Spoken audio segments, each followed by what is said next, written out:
Меня ты считаешь дикаркой, столько видел ты на свете, что судишь обо всем. Пускай мы дикари, но ведь что ни говори, не видишь ты, что мир вокруг твой дом, он твой дом.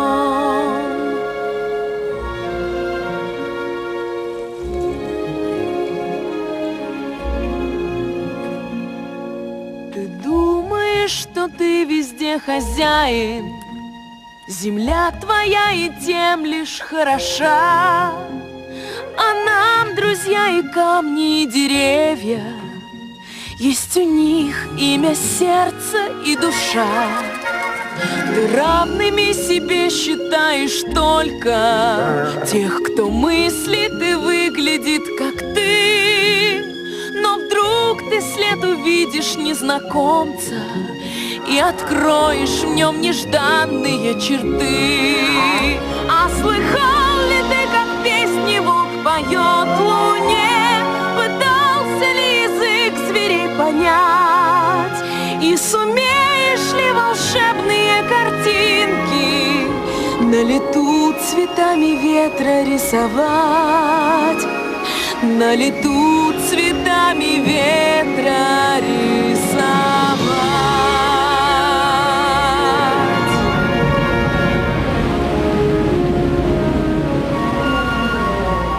Захочет лес тебе дарить прохладу и соком сладких ягод напоить, но цену им прикидывать не надо, это все вам за деньги не купить.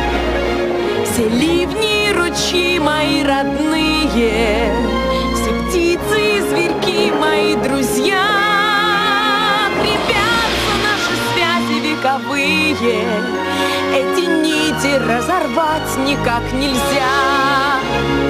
Тот, кто юный тополь срубит, не увидит тень от его листвы.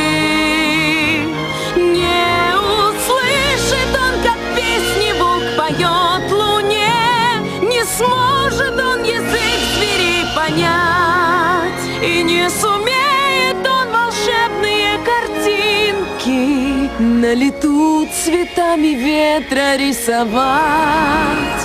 И к чему землей владеть, коль при этом не уметь на лету цветами ветра рисовать?